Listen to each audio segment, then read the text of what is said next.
Agora que já sabemos um pouco mais sobre Marcos, bora estudar Lucas?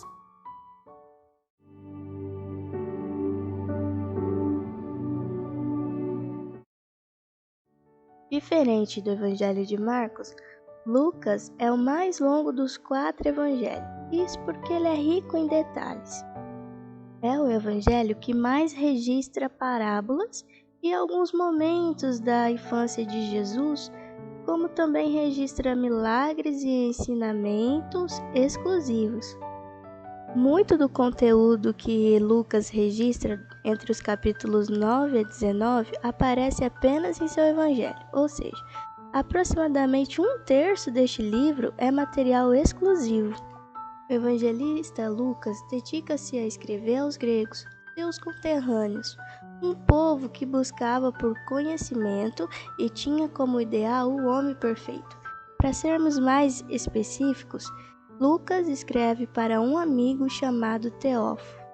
Lucas abre seu registro garantindo que tudo quanto escreve foi cuidadosamente investigado para que seus leitores tivessem a certeza dos ensinos. Com uma narrativa brilhante, Lucas descreve a genealogia de Jesus até Adão, enfatizando Jesus como filho do homem, o representante perfeito da humanidade. Já que os gregos tinham como ideal o homem perfeito, Lucas identifica que este homem é Jesus. Isso sem deixar de lado a superabundante glória da divindade e majestade de Jesus Cristo. Portanto, Lucas apresenta Jesus como verdadeiro Deus e verdadeiro homem. O evangelista dá ênfase à viagem de Jesus, que partindo da Galiléia atravessa Samaria e chega finalmente a Jerusalém, e termina o seu evangelho com a ordem de Cristo aos discípulos de permanecerem em Jerusalém. O que se pode perceber na narrativa lucana é que Jesus é o Messias prometido, o Filho de Deus, o servo que manifesta a presença do Pai, o Senhor chamado a sentar-se à direita de Deus, exercendo assim sua autoridade e derramando do poder do Espírito Santo sobre todos os que creem. Algo que o evangelista Lucas consegue nos passar é a grande diferença entre a liderança dos judeus e a liderança de Cristo.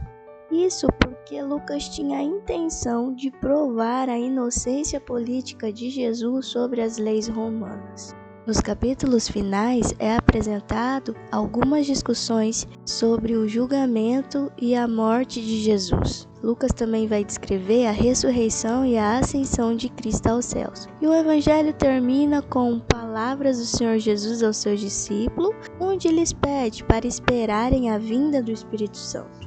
Mais do que qualquer outro evangelho, Lucas nos apresenta um evangelho que é universal, onde Jesus derruba a barreira entre judeus e gentios, escravos e libertos, entre homens e mulheres. Esse evangelho não inclui apenas os gentios em geral, mas também aquelas pessoas excluídas da sociedade, como a mulher de vida imoral que veio ungir os pés de Jesus, como Zaqueu, o publicano, que era odiado pelos judeus, como o criminoso penitente na cruz do lado de Cristo, como também os pobres, aquelas pessoas que muitos não davam nenhum valor. O evangelista Lucas também dá uma atenção especial às mulheres. Além de narrar algumas passagens que contam episódios onde mulheres se destacaram e também receberam uma atenção especial de Jesus, o evangelista Lucas nos mostra que foram as mulheres que lamentaram por Jesus, que observaram a crucificação, que quiseram embalsamar o Mestre e também foram as primeiras a receber a notícia da ressurreição. O evangelista mostra que a graça divina foi sendo revelada no ministério de Jesus e esta mesma graça está disponível a todos. Nesse evangelho une-se história e teologia. A história que revela o projeto unitário de Deus para salvar o perdido, anunciado no Antigo Testamento por meio das promessas, e que é realizada no hoje de Jesus, de forma definitiva e suficiente, estendendo-se com o dom do Espírito Santo na comunidade dos primeiros cristãos e na igreja, seja em que época for.